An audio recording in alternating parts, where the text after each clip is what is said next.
तो परिणाम बाद विजेताए पराजित उम्मीदवाરની પોલ ખોલી દીધી। છોટાઉદેપુરના વિજેતા જશુભાઈ રાઠવાએ શેર કર્યો છે વિડિયો। કોંગ્રેસના ઉમેદવાર પરિણામ પહેલા ભુવાના સહારે જોવા મળ્યા। છોટાઉદેપુરમાં કોંગ્રેસ ઉમેદવારનો વિડિયો વાયરલ થયો છે। સુખરામ રાઠવાનો ભુવા સાથેનો વિડિયો વાયરલ થયો છે।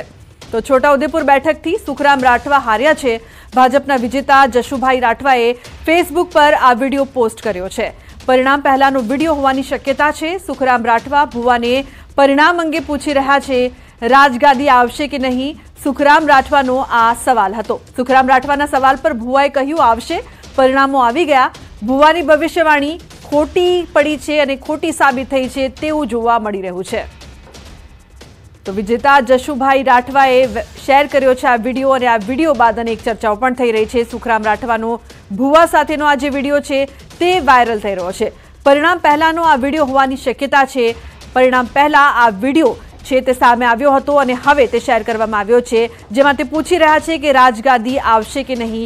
પરિણામો આવી ગયા અને પરિણામો આવ્યા બાદ ભુવાની જે આ ભવિષ્યવાણી હતી તે ભવિષ્યવાણી એટલા માટે ખોટી સાબિત થઈ કારણ કે તેમણે કહ્યું હતું કે આવશે પરંતુ ન આવી। ત્યારે વિજેતા જશુભાઈ રાઠવાએ આ વિડિયો શેર કર્યો છે। तो सुखराम राठवानो भुवा साथेनो विडियो वायरल थता अनेक चर्चाओ। राजगादी आवशे के नहीं, सुखराम राठवा सवाल पूछी रह्या छे अने भुवाजी कह रह्या छे के आवशे, तमारी किस्मतमां छे परंतु न आवी। भविष्यवाणी खोटी साबित थई गई। खोटी तो साबित थई परंतु चर्चाओ छे ते थई रही छे। परिणाम पहलानो आ विडियो होवानी शक्यता छे। कहेवामां आवी रह्युं छे के परिणाम पहला तेओ भुवा पासे गया हता, भुवाना सहारे गया हता। तो बीजी तरफ विजेता जશુभाई राठवाए आ विडियो शेर कर्यो छे, जेमां सुखराम राठवा भुवा साथे जोवा मळी रह्या छे। परिणाम अंगे चिंता व्यक्त कर रह्या छे। परिणाम अंगे सवाल पूछी रह्या छे के राजगादी मळशे के नहीं, मारी किस्मतमां छे के नहीं। अने भुवाजी जे छे ते जवाब आपी रह्या छे के तमारी किस्मतमां राजगादी छे परंतु परिणामों आवी गया बाद तेमनी जे आ भविष्यवाणी छे ते भुवाजीनी भविष्यवाणी खोटी साबित थई कारण के तेओ पराजित थया।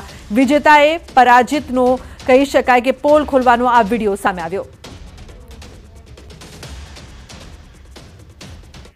तो लोकसभाના પરિણામોમાં ભરૂચની બેઠક પણ ચર્ચામાં રહી છે। ભરૂચમાં ભાજપના મનસુખ વસાવાએ સતત 7મી વાર જીતને રેકોર્ડ બનાવી દીધો છે। તો સામે ઇન્ડિયા ગઠબંધન તરફથી આપના ચેતર વસાવાએ પણ ટક્કર આપી। જો કે ગત ટર્મ કરતા વસાવાની લીડ ઘટી છે। ન્યૂઝ 18ની ટીમે પરિણામ બાદ મનસુખ વસાવા સાથે ખાસ વાતચીત કરી। વસાવાએ ઓછી લીડ માટેના કારણો પણ આપ્યા। ભરૂચ લોકસભા 2024ની ચૂંટણી પૂર્ણ થઈ ચૂકી છે અને પરિણામ પણ આવી ચૂક્યા છે। 6 ટર્મથી ભાજપનો ભગો લહેરાતો હતો। 7મી ટર્મ પર ભાજપ જ જીતી છે પરંતુ આ વખતે થોડી રસાકસી રહી છે। ત્યારે જે ભરૂચના સાંસદ મનસુખ વસાવા છે, જેઓ 88,000 વોટોથી એમને લીડ મેળવી છે। ગત ટર્મમાં 3,64,000 જેટલા વોટથી લીડ મળી હતી। ચાલુ વર્ષે થોડી લીડ ઓછી મળી છે। આપણી એમની સાથે જ વાત કરીએ। સાહેબ, આ વખતે આપણને લીડ થોડી ઓછી મળી છે, કેમ અને શું કારણ ફેક્ટર હોઈ શકે? એનું એક જ કારણ કે કોંગ્રેસ અને આમ આદમી પાર્ટીનું એક ગઠબંધન અને એની સાથે કેટલીક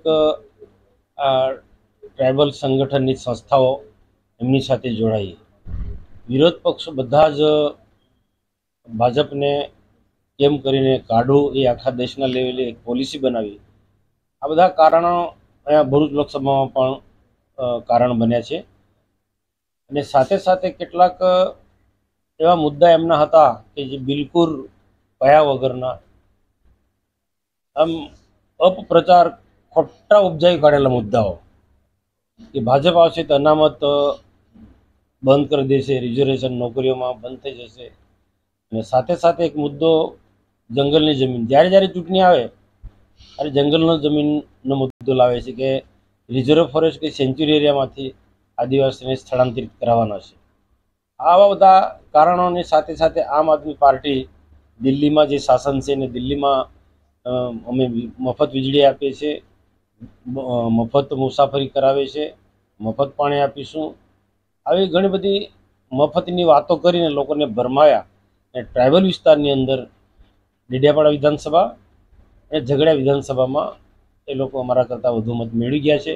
બાકી અંકલેશ્વર છે, ભરૂચ છે, વાગરા, જંબુસર અને કરજણ આ બધી વિધાનસભામાં પ્લસ રહ્યા છે। સાહેબ, વચ્ચે પણ આપણે જે ડેડિયાપાડા અને ઝઘડિયા જે સીટો છે જેના આપણા જ કાર્યકર્તાઓ આપણા વિરુદ્ધ હતા અને તમે એમને ઠપકો પણ આપ્યો હતો, શું એ ફેક્ટર કામ કરી ગયો? એ પાસા પર કેટલીક રજૂઆતો આવી છે, એના પર અમે પાર્ટીમાં વાત મૂકીશું અને એની સમીક્ષા કરીશું કે ભાઈ ક્યાં કયા આગેવાનના વિસ્તારમાં આપણને નુકસાન થયું છે, ઓછા મત મળ્યા છે, એ આવનારા દિવસોમાં એ બધું બહાર આવશે. ખાસ હવે વાત કરીએ તો એનડીએની જે બેઠક મળવા જઈ રહી છે, આજે 25 જે સાંસદો ગુજરાતના છે દિલ્હી જવાના છે, તમે ક્યારે જવાના અને તમને કઈ રીતે બોલાવવામાં આવ્યા છે? જ્યારે સૂચના મળે કે દિલ્હી પહોંચવાનું છે તરત જ અમે દિલ્હી પહોંચી જઈશું અને જે બેઠક છે એમાં બેઠકમાં સામેલ થઈશું અને હજુ આવનારા દિવસમાં જ્યાં ઘટે છે, જે વિકાસની જરૂર છે તે વિસ્તારની અંદર વિકાસ અમે પહોંચાડીશું. બિલકુલ, આ હતા ભરૂચના સાંસદ મનસુખભાઈ વસાવા. ખાસ વાત કરીએ તો 6 ટર્મથી જીતતા હોય, 7મી ટર્મ પર એમને જીત મળી છે, પરંતુ ચાલુ વર્ષ 2024માં એમને લીડ ઓછી મળી છે, પરંતુ હજુ પણ આવનારા દિવસોમાં વધુને વધુ વિકાસ કરે અને આદિવાસીઓના મત વધુ મળે એ વાત કરીએ છીએ. ત્યારે હાલ તો જે દિલ્હીનો જે તેડાની વાત છે, એ દિલ્હીનો તેડો હજુ એમને મળ્યું નથી, કારણ કે એનડીએની બેઠકમાં મળતા જે સૂચના મળતા જેઓ દિલ્હી જવા રવાના થશે. દીપક પટેલ, ન્યૂઝ 18 ગુજરાતી, નર્મદા. તો દીવ દમણ બેઠક પર અપક્ષ ઉમેદવાર ઉમેશ પટેલની જીત ભારે ચર્ચામાં છે. મતદારો પાસેથી પૈસા ઉઘરાવી ચૂંટણી લડનાર ઉમેશ પટેલ પર દીવ દમણની જનતાએ વિજયનો કળશ ઢોળ્યો છે. ભાજપ ઉમેદવારને કારમી હાર આપી તેમણે દિલ્હી તરફ પ્રયાણ કર્યું છે. પોતાને જીતાડનાર જનતાનો આભાર માનવા ઉમેશ પટેલ દીવ પહોંચ્યા, જ્યાં તેમનું ભવ્ય સ્વાગત કરાયું. કાર્યકરો અને સમર્થકોએ ડીજેના તાલે ફૂલહાર કરીને ઉમેશ પટેલને આવકાર્યા હતા. જીતના જશ્ન વચ્ચે ઉમેશ પટેલે ત્યારે તેઓ કયા પક્ષને પોતાનું સમર્થન આપશે તેના પર સૌની નજર છે.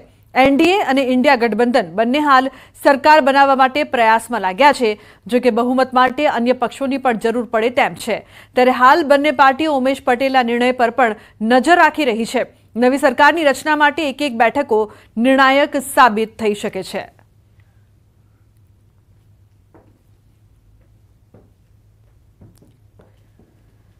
चुनाव के वक्त भी बोला था, ना मुझे सेंटर में भाजपा से प्रॉब्लम है, ना मुझे कांग्रेस से प्रॉब्लम है, कभी मुझे प्रॉब्लम नहीं रही है सेंटर से. यहाँ जो तानाशाही चलती थी उसका ही मैं विरोधी रहा हूँ, पर सेंटर में क्या हो रहा है क्या नहीं हो रहा है, दमन दीव की जनता के लिए क्या उचित है वो मैं अपने कार्यकर्ताओं से मिलूंगा, दमन दीव की जनता की भी राय लूंगा, लोगों से मिलूंगा. अभी बहुत वक्त है और दमन दीव के लिए जो उचित रहेगा, और दमन दीव ही नहीं बल्कि दादरा नगर हवेली के लिए भी क्या उचित रहेगा, वो दोनों प्रदेशों को मैं दोनों प्रदेश के लोगों का हित देखकर मैं जो भी करना होगा वो उचित करूंगा. સમાચારમાં આગળ વાત, રાજકોટની ચૂંટણી જીત્યા બાદ પરસોત્તમ રૂપાલા દિલ્હી પહોંચ્યા. પરિણામ બાદ પ્રથમ વખત પરસોત્તમ રૂપાલા દિલ્હી પહોંચ્યા છે. ચૂંટાયેલા 25 સાંસદો સાથે રૂપાલા દિલ્હી પહોંચ્યા. આજની બેઠકમાં અન્ય સાંસદો સાથે રૂપાલા હાજર રહેશે. તો ચૂંટાયેલા જે 25 સાંસદો છે તેમની સાથે રૂપાલા પણ દિલ્હી પહોંચ્યા છે. મહત્વપૂર્ણ આ બેઠક અને આ બેઠક પર સૌની નજર પણ રહેશે. ચૂંટણી જીત્યા બાદ રૂપાલા દિલ્હી પહોંચ્યા છે અને આ મહત્વપૂર્ણ બેઠકમાં ચર્ચા કરવામાં આવશે. તો રાજ્યની સૌથી ચર્ચાસ્પદ સીટ બનાસકાંઠા પર ભાજપ અને કોંગ્રેસ વચ્ચે કાંટાની ટક્કર હતી, જેમાં બનાસની બહેન અને કોંગ્રેસના ફાયરબ્રાન્ડ નેતા ને 3,406 મતોથી તેમનો ભવ્ય વિજય થયો છે. ન્યૂઝ 18 ગુજરાતી સાથે ગેનીબેન ઠાકોરે ખાસ વાતચીત પણ કરી હતી. તો ગુજરાતમાં હેટ્રિક રોકવાનું જશ જે છે તે ગેનીબેનને આપવામાં આવી રહ્યો છે. સાથે સાથે ગેનીબેન ભાવુક પણ થઈ ગયા હતા. જે પ્રકારથી લોકોએ તેમને પ્રેમ આપ્યો છે તેને લઈને તેઓ ભાવુક પણ થયા. તેમણે પોતાની પ્રતિક્રિયા પણ આપી. બનાસકાંઠા જિલ્લામાં જે ગેનીબેન ઠાકોરની જીત થઈ છે એના પછી બનાસકાંઠા જિલ્લામાં જશ્નનો માહોલ છે. અત્યારે અમે પહોંચ્યા છીએ ગેનીબેન જોડે અને આપ દ્રશ્યોમાં જોઈ શકો છો કે અત્યારે મોટી સંખ્યાની અંદર જે લોકો છે તે અભિવાદન કરવા માટે ગેનીબેનનું આવી રહ્યા છે. વહેલી સવારથી જ અનેક લોકો જે છે ગેનીબેનને અભિનંદન આપવા માટે આવી રહ્યા છે અને અત્યારે આપણે સાથે ગેનીબેન ઠાકોર છે એમની જોડે આપણે વાત કરીશું. પહેલા તો બેન તમને અભિનંદન. થેન્ક યુ, આભાર આપનો પણ. બેન, મહત્વની જે કાંટાની ટક્કર હતી અને ગુજરાત તેમજ દેશની નજર માત્ર આપણી બનાસકાંઠા સીટ પર હતી અને આ સીટ ઉપર પહેલેથી જ એવું લાગતું હતું લોકોને કે ગેનીબેન જીતી રહ્યા છે. અને ગેનીબેનની જે ટક્કર હતી શું રેખાબેન ચૌધરી સામે હતી કે પછી ડેરી સામે હતી કે બેંક સામે હતી? પહેલો તો બનાસકાંઠાની જનતાનો અને જે લોકોએ રાત દિવસ મજૂરી કરી એમનો બધાનો હૃદયપૂર્વક આભાર. ટક્કર લોકશાહી ઢબે જે ચૂંટણી લડતું હોય એની સામે હોય, એક પાર્ટીની વિચારધારા હોય પણ હું માનું છું ત્યાં સુધી આપે કહ્યું એ પ્રમાણે અમે અમારી ચૂંટણીના જે દરેક મિટિંગમાં પણ એક જ મુદ્દો હતો કે કોઈ પણ બહારના વ્યક્તિઓ આવીને બનાસકાંઠા જિલ્લાને બાનમાં લે, અહીંયા રહેવું નહીં, લોકોના સુખ દુઃખના ભાગીદાર થવું નહીં, સત્તા ભોગવવી, ધંધા રોજગાર કરવા, અને છતાં લોકલ આગેવાનો હોય એમની રાજકીય કારકિર્દી ખરાબ કરી નાખવી અને દરેક સમાજોમાં વિવાદ ઊભા કરાવવા, આ કામ જ્યારે છેલ્લા 10 વર્ષથી બનાસકાંઠાની અંદર થઈ રહ્યું ત્યારે બનાસકાંઠા જિલ્લાના તમામ સમાજો, ઇવન હવે જે સમાજના આગેવાનો હેરાન કરે છે એ સમાજના આગેવાનો પણ હવે બહુ તંગ થઈ ગયા છે. અને એટલા માટે કરીને એક જે એકદમ સરમુખતારશાહી તરફ આખા જિલ્લાને દબાવવા માટેના પ્રયત્નો કર્યા હતા, એમાંથી લોકોએ દબાવમાંથી બહાર નીકળીને એક બનાસકાંઠા જિલ્લા આઝાદ હતો, છે અને રહેશે એ મેસેજ આપ્યો છે. બેન, મહત્વની વાત તો એ હતી કે જ્યારે તમે ચૂંટણી પ્રચાર માટે નીકળતા હતા ત્યારે લોકોએ સૂત્ર આપ્યું હતું બનાસની બેન જ્ઞાનીબેન. બનાસની બેન જ્ઞાનીબેન એ સૂત્ર સમગ્ર જે યુવા વર્ગમાંથી પોતે જ આ સ્લોગન બનાવીને જિલ્લાના લોકો સમક્ષ મૂક્યું અને લોકોએ એને ઉપાડી લીધું. મીડિયાના માધ્યમથી, સોશિયલ મીડિયા હોય એમણે પણ ખૂબ અગ્રેસિવ રહી અને કેમ્પેનમાં જે એક પોઝિટિવ વાત કરવાની થાય એ વાત કરી છે. ત્યારે બનાસની બેન જ્ઞાનીબેન એટલા માટે કે આપણી સંસ્કૃતિ એ સનાતન ધર્મની સંસ્કૃતિ બહેનો માટે, દીકરીઓ માટે અને એના માટે ખૂબ સૌમાનભેર સંસ્કૃતિ રહી છે અને સૌમાનના ભાગ રૂપે જાહેર જીવનના લોકો ઘણા સાહેબ કહેતા હોય, કોઈ મેડમ કહેતા હોય, અલગ અલગ રીતે એમને બોલાવે એવું ઈચ્છતા હોય, પણ હું કાયમી એવું ઈચ્છું કે મને બેન કહીને બધા જ બોલાવે. તો બેન શબ્દ એ બધા માટે સરખો લાગુ પડે અને આપણી સંસ્કૃતિ પ્રમાણે બેનથી બીજો કોઈ માનવાચક શબ્દ નથી.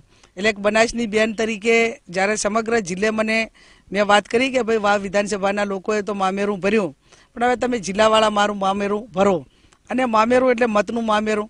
ચૂંટણી હોય એટલે આગેવાનો અનેક પ્રકારની ડિમાન્ડો કરે, ગાડીઓની કરે, પૈસાની કરે, બીજા કામોની કરે, પણ આ એક ચૂંટણી એવી હશે કે નથી ઓફિસો ખોલી, નથી આગેવાનોએ કોઈ માગણી કરી ગાડીઓની ક્ષેની, અને નથી લોકોએ એક એમને જાતે સ્વભૂ તાકાતથી મતદાન કર્યું. બીજું એવું હતું કે ભાજપ પ્રચાર દરમિયાન એવું કહી રહ્યું હતું કે જો તમારી પાસે 2 ભેંસો હશે ને તો એક ભેંસ જે છે તે કોંગ્રેસ લઈ લેશે, તો શું કહેવું છે આ બાબતે? હવે અમારે એક તો મોટો એક તબેલા બનાવવા પડશે, એક ભેંસ આટલા દેશની ભેંસો રાખવી ક્યાં? પણ એમને બોલવું જ હોય અને કોંગ્રેસ તો 50 વર્ષ રાજ કર્યું તો કેટલી ભેંસો ચોરી? અને દેશના વડાપ્રધાન આવડી મોટી પાર્ટી દેશના ઇકોનોમી માટે બોલે, રોજગારી માટે બોલે, પોલિસી માટે બોલે, પડકારો માટે બોલે. હવે આ ભેંસાની વાતો કરે દેશનો વડાપ્રધાન, એટલે પાયા વિહોની વાતમાં અમને કોઈ ઇન્ટરેસ્ટ નથી. પણ છતાં અમે ચૂંટણીમાં પણ કહ્યું હતું કે ભાઈ અમારી ભેંસો ચોરી નહીં થાય, ચોરી એના ચોકીદાર તો અમે મજબૂત છીએ, પણ અમારી ભેંસોનું દૂધ ભરાઈએ છીએ એ બનાસ ડેરી પાટણ જિલ્લાવાળા લઈ ગયા છે, એટલે પીએમને એમ કહીએ કે અમારી ડેરી.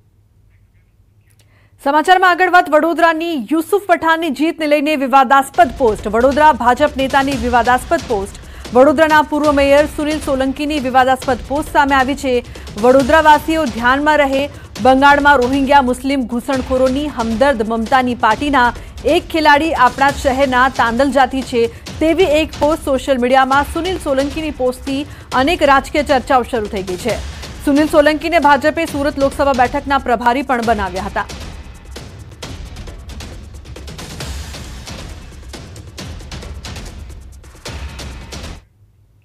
તો સાબરકાંઠા લોકસભા બેઠક પર ભાજપના શોભનાબેન બારૈયાનો ભવ્ય વિજય થયો છે. શોભનાબેને 1.5 લાખથી વધુ મતથી જીત નોંધાવી છે.